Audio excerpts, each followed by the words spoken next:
Yo, what's happening, Raider Nation? It's your boy Soto here. You know what it is, Raiders versus the world. Let's talk about a team that the world loves to hate, your Las Vegas Raiders. All right, so game day is tomorrow, okay? And there's a couple things we need to talk about. First off, we talked about the offense and what the offense needs to do in order to be successful against this Colts defense. The Colts defense is good, but they're not great, all right? They do a good job at stopping the run, but they also give up a lot of big plays. If you could force the run, if you could find a way to be productive in the run game, we can hit them deep with big plays. They give up a ton of big plays. That's why it's kind of weird how this team is so successful. I look at this team and I'm like, is this just smoke and mirrors? Like, what's going on here? The issue is they do turn the ball over on defense and they don't turn the ball over on offense. There's a couple of things on their offense that doesn't really kind of match up. They complete the ball at a high rate. I think it's like over 70% Daniel Jones is completing passes. But he doesn't have a lot of passing touchdowns. They don't really do a good job of scoring touchdowns from the red zone through the air. A lot of it is Jonathan Taylor. This dude is killing it right now. He doesn't really get a lot of carries, but he makes a lot of what he does get. They kick a lot of field goals. They play smart game. They play the more conservative offense, but they don't turn the ball over and they're efficient. I think in the passing game, they're like something crazy, like almost 9 yards per attempt for the season. That's freaking high. That's a lot. They do a lot of big chunk plays down the field. The thing is, they're not long chunk plays where they're getting long touchdowns. They're just 15, 12, 10. They're moving the ball, and they primarily move the chains through the air. And then when they get in the red zone, that's when Jonathan Taylor does his thing. So what do? It's kind of difficult, right? Because they do a lot of things well. I don't know that they do anything great. Nothing really jumps out at you other than the completion percentage and the yards per attempt. Because of their completion percentage and the fact that they don't turn the ball over, that's going to give you a lot of yards, okay? If you don't turn the ball over, if you have the ball more often and you have a high completion percentage, you're going to have more opportunity to move the ball. So the time of possession is really tilted towards their favor. That's another thing that we can't fall into that trap. We can't let them just sustain these long drives. That's going to force us to try to extend and have big plays and maybe make some mistakes. So let's start from the beginning. They score a lot, okay? They're like 30 points a game, all right? So these guys, they make the most of their opportunities. Again, they don't turn the ball over and they sustain long drives. It kind of just, all the math just kind of falls into place. You put all that together and you get a lot of yardage too. So they don't turn the ball over. They're efficient on offense. They gain a lot of yards and they score a lot of points. Yeah, that's the long and short of it, okay? Now, the over-under is 48 in this game, okay? We need to go with the over, I think. There's going to be a lot of points scored because Indy's scoring 30 points themselves a game. I think if we hold them to about 24-ish, we can score about 27-ish on this team because they allow those big plays. So that's what I'm betting. I'm betting the up, and also I'm betting for the Raiders who are on -7. That's crazy. You can do all this on MyBookie. You guys are going to love MyBookie. Check it out. All the links to all my sponsors, all the links to all my socials are in the link tree in the description of this video. Just go and click on the link tree. You see all my socials. You see all my sponsors. Make sure you use the promo code SOTO, SOTO, when you sign up. Give you some special gifts there. So how do we attack this? There are some things that this team does not do extremely well. One of them, like I was talking about, is passing the ball in the red zone.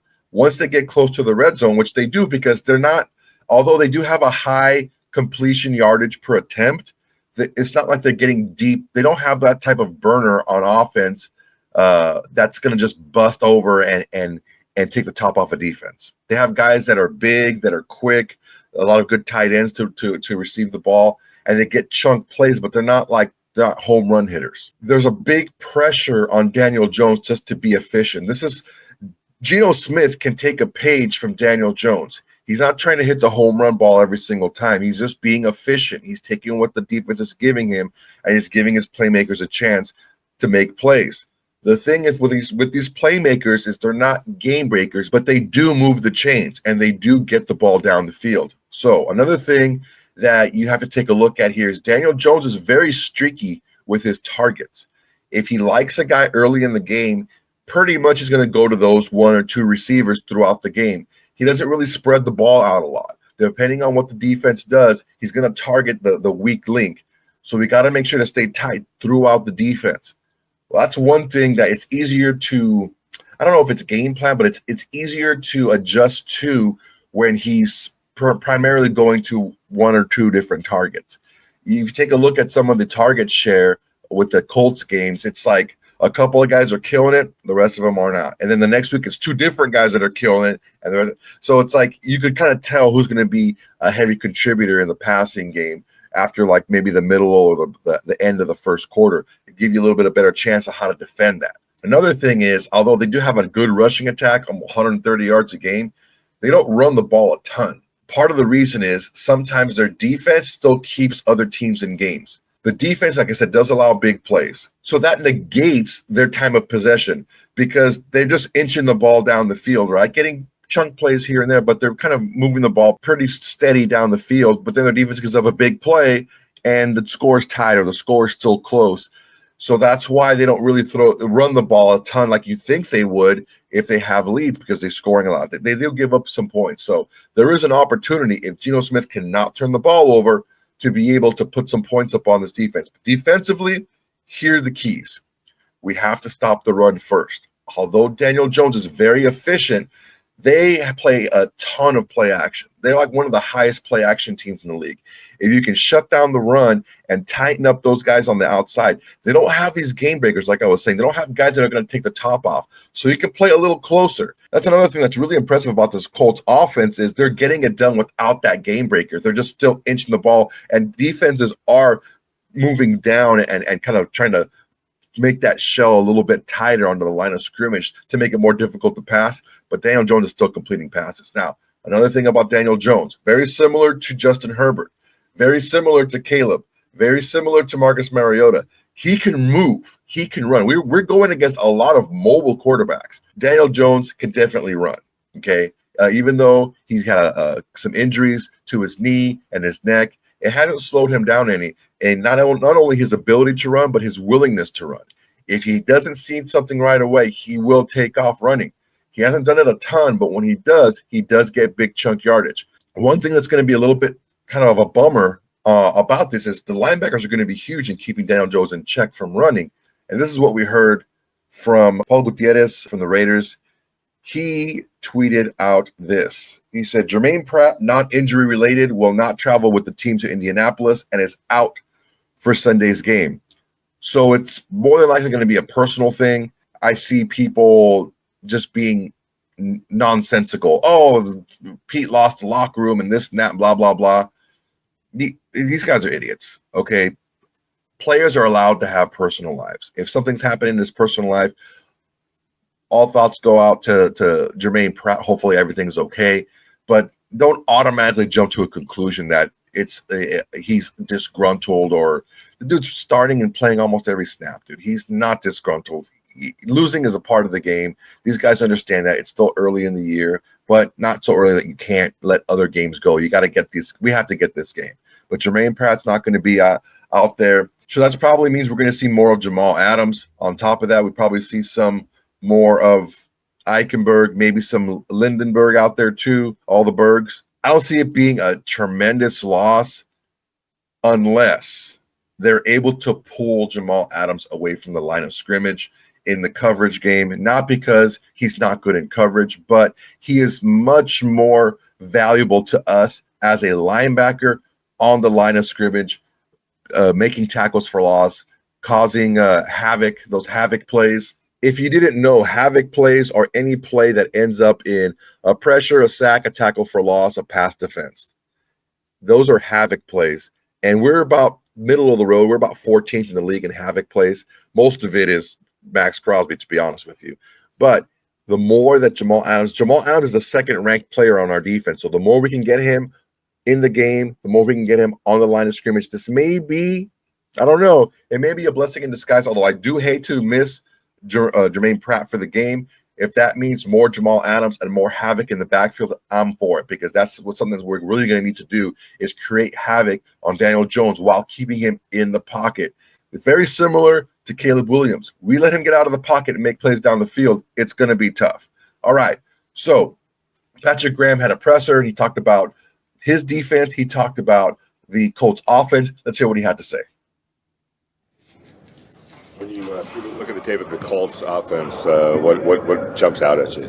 First thing, offensive line, starting with Nelson. I mean, like, he's a monster. He's been a monster for a long time. Point of attack blocker for him.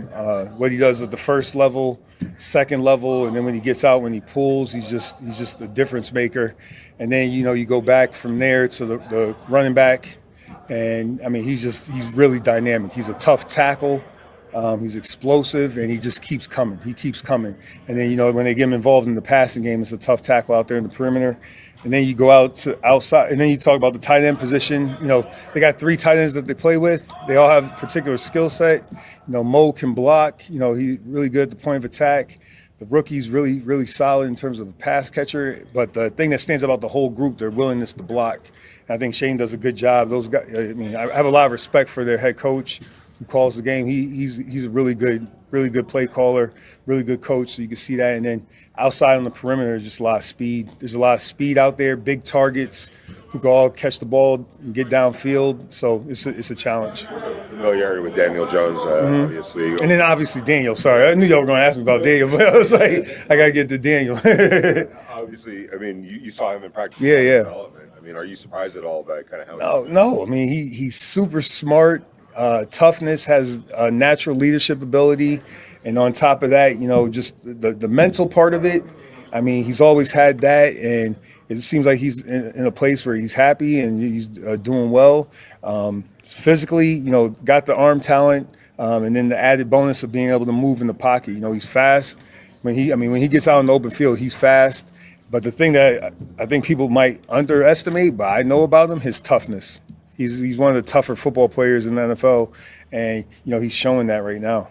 Your defense has done a really good job stopping the run for the most part. How critical is it going to be this week, in particular with Jonathan Taylor back there? Absolutely. Their offense, again, they lead the league, or I think they're real high in play action pass.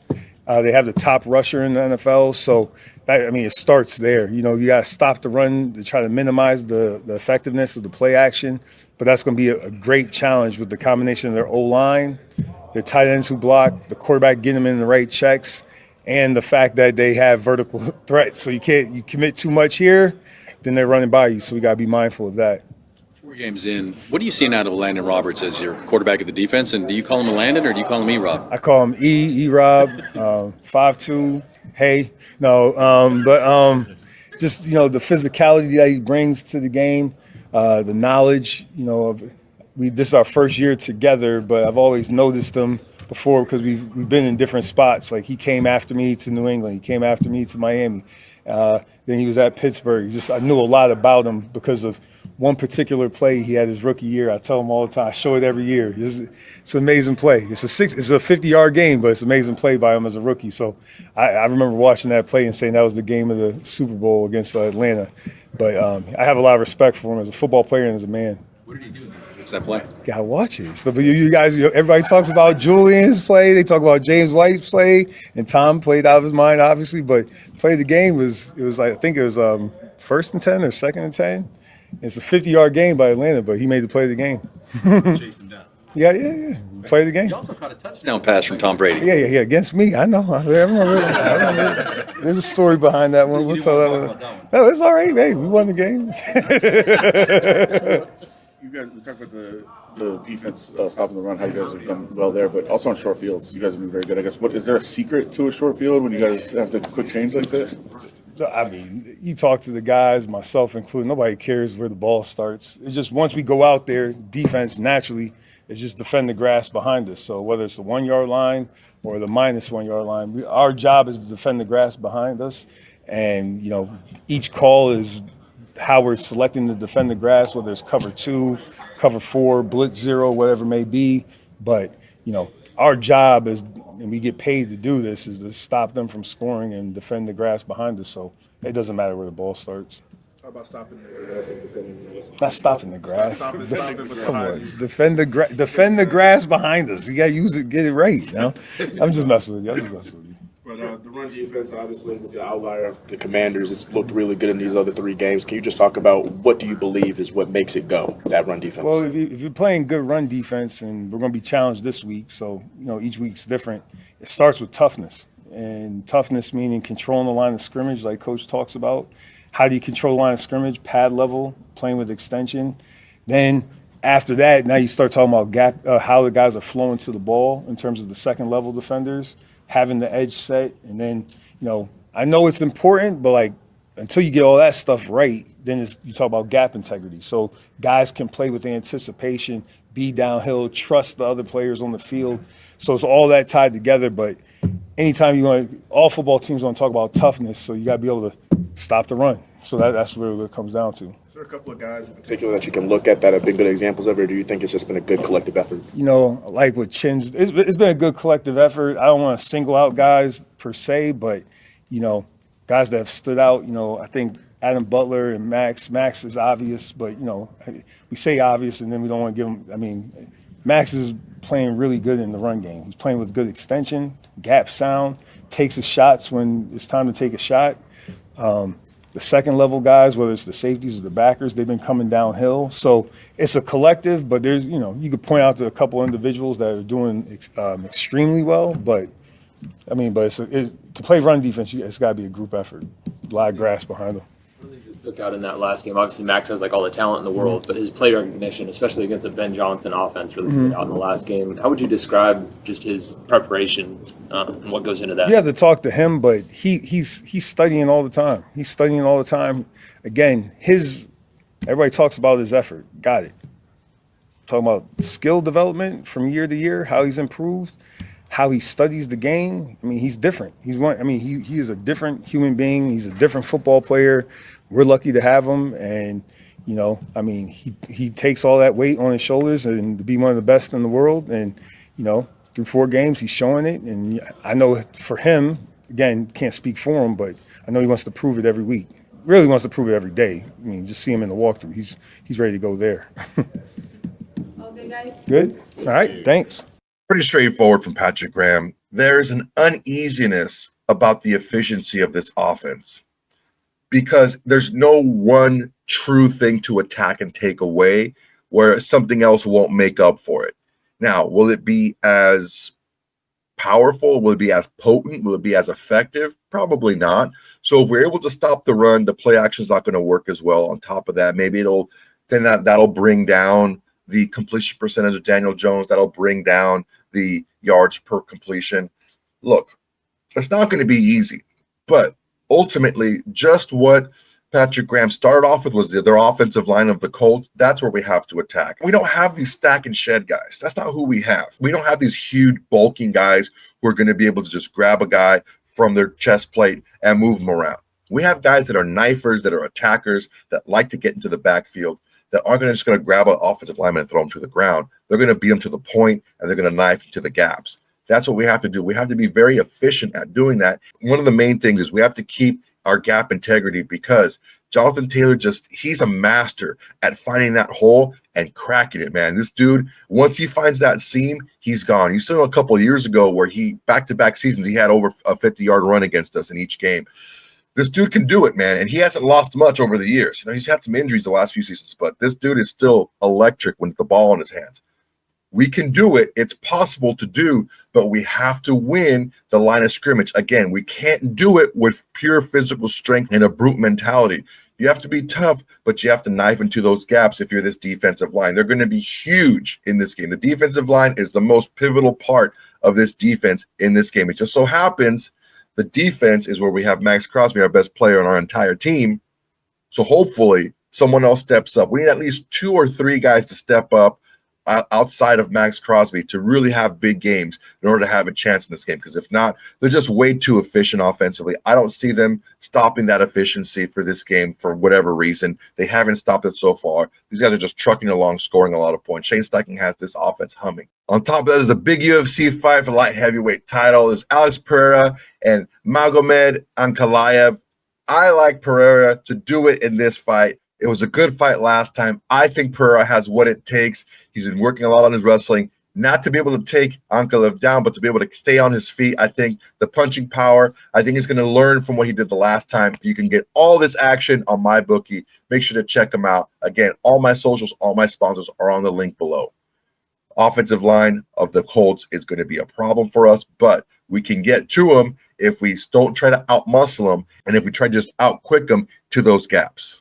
All right. Now, Pete Carroll also had a little something to say in his presser from yesterday. Let's hear what Pete Carroll had to say about the team, the defense, the offense, and a couple of injured players. Check it out. That's Island Islanders. Brock Bowers hasn't practiced for 2 straight days. Are you concerned about his availability for Sunday? We figure he's playing. We think he's playing, but we wanted to make sure and rest him throughout. And so we have to list him as questionable, but he's planning on playing. As far as Michael Mayer, what do you think of his availability as well? That's yet to be determined. We're giving him all the time we can. Pete, I know it hasn't been a large sample size, but how have you felt when you've had both of those guys on the field and doing 2 tight end sets? Oh, no, we love those guys. Yeah, we love having them out there. And it does, it does hold us back a little bit. Fortunately, Ian does a really nice job and does all the same stuff so that we can share the load there. But we really like having Michael and Brock together. With Brock, was there a setback of some sort, or just kind of a change in the way you guys are managing? No, it just we just want to make sure and slow it down a little bit and give him some extra rest. That's really what we try to do. Obviously, we talked a little bit about Stone stepping in. Just as you've gone through the week, how have you engaged how ready he is for this opportunity? Well, it's kind of been real quiet. Nothing's happened over there when we've tested him and tried him out in all situations. So he's played like a vet, went right over there and took over, and so we got nothing but good expectations right at this point. I just wanted to get Jack Besh a little more work. What does he provide to you guys that maybe you aren't getting out of the receiving? He's a good all-around player. He's a good ball player. He does well on special teams. He's physical, and he has good sense, good awareness. You go all the way back to his freshman year in college. He led their team in receiving with a bunch of really good guys on that team. He's a natural football player, and it does apply to all aspects of it. So as we're going, his role hopefully will continue to grow, and we'll just give him more opportunities. I know Max popped up an injury report yesterday. How is he? He was fine today. Yeah, he was fine. I know this is about the time we thought Lonnie Johnson might be getting close back. Is there any update on him? He's really stepped up his rehab. He's doing all kinds of stuff, some on the field, and he's. What I'm hearing is he's well ahead of the schedule. So it isn't yet that he was supposed to be ready. He's supposed to be 3 weeks from now or something like that. So, but he's in good shape. He's really positive and upbeat about it, and we're hoping to get him back. We really look forward to that.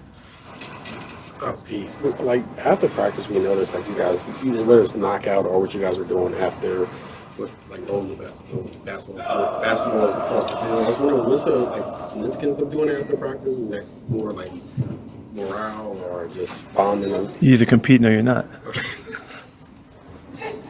Oh, good. Okay, thank you. Thanks, Coach. All right. We've got an update on a couple of players. Now, update to the update. Michael Mayer is active, so he's going to play. On top of that, Brock Bowers, there seems to be a little bit of a concern with Brock Bowers. I think it's a little bit deeper than what Pete is letting on. They listed him as questionable, and that's really all they have to do. They don't have to talk about his injury. They don't have to talk about anything like that. Actually, Brock Bowers was informed by the Raiders to not talk about his injury, which is not a big deal, okay? This is Ryan McFadden trying to stir up drama again. This is what he tweeted out. The Raiders tight end Brock Bowers said he's not allowed to share the specifics of his knee injury, but added it's been frustrating to deal with. This is a quote from Brock Bowers. I want to be back to going full speed, being able to separate from guys. I feel like I can't really do that to the best of my abilities right now. Well, duh, you're injured. And, Ryan McFadden, he does good work, but he really likes to stir up some drama, man. He likes to post things out of context and let your mind run wild. And journalism, and today's journalism, with the lack of integrity that it has, I guess that's the norm, right? But it really pisses me off because not sharing specifics of your injury is not a new thing. It's not uncommon in any sport anywhere. So for him to lead with that basically hollow piece of information to kind of make it seem like, well, I'm being told I can't talk about it because I may be more hurt than I am, and that's why my production is down, but it's not my call. It's the coaches, and it's just nonsense. Ryan McFadden, do better, be better, okay? Quit stirring up drama. He posted a quote that is completely out of context that Chip Kelly made about Jackson Powers Johnson when he was joking around with the reporter. Oh, Jackson's got a big head. We got to keep his head from getting too big. But he just put the words, you just put the text out there. It looks bad, but it was taken completely out of context. That's strike 2 for you, Ryan McFadden. Clean up your game. Clean up your act. That just really annoys me when people are just drama queens like that. All right, getting back to the Colts, because the last time we went against a team that was a good running team and the Commanders, yeah, it didn't turn out so well. We gave up a lot of big plays, and besides that, we gave up a lot of chunk plays on the ground as well, and a lot of big plays to the quarterback that can run. A very similar problem to what the Commanders posed against us, except the Commanders are doing it by committee with running back. It's going to be the Jonathan Taylor show with the Colts, but you still have a running quarterback. You got to make sure we keep him locked into that pocket and just disrupt his timing. Very similar to what we were able to do with Caleb Williams for the first 3.5 quarters of the game. But the last part of the fourth quarter, these guys were just dead. They were so tired. We got to sustain drives to limit turnovers. That's going to help the defense play at its best throughout. Also, we need someone other than Maxx Crosby on this line to step up. It's ridiculous to expect Maxx Crosby to be the same guy that he was the last game in every single game. That was a monumental game. You have to have other guys step up and give you those havoc plays. If we can do that, if we can find a second, maybe even a third guy on this defensive line to create havoc, we have a good chance of coming out with a victory. All right, guys, that's my time for today. Really appreciate you guys watching. Go ahead and like, comment, and subscribe to this video. It's an excellent way to support the channel. It's absolutely free. And it's the bare minimum you can do to support the channel, besides doing nothing, just watch the video. On top of that, we have the Shield Society. It's a membership. It's only $5 a month. What you get is the videos right away. So as soon as I post them, you get them. You don't have to wait for them to be scheduled or anything like that. I post them, you get them right away. On top of that, you get to watch party with me. You get to watch the game live with me, hear my analysis, hear my takes, my ranting, my cheering, all that stuff. And you have the ability to do it yourself with the Shield Society. Get on the screen, give your takes, say what's up, rant, rave, give your opinions, all that stuff. Who else gives you the opportunity to be on screen and be on the show? Again, this is just for Shield Society members. No one else gets to see this, okay? And on top of that, you get some freebies too. I need you guys to do one thing for me, though. Tell your friends, tell your haters, tell your mamas, tell everybody. Raiders versus the world is the greatest thing going in Raider Nation today. All right, guys, that's my time. Till next time, everybody. Peace. Hey, Raider Nation. Thanks for watching. There's plenty more where that came from. Go ahead and smash that like button. Drop a comment. Make sure to subscribe and share to all your socials. It's the bare minimum you can do without doing absolutely nothing.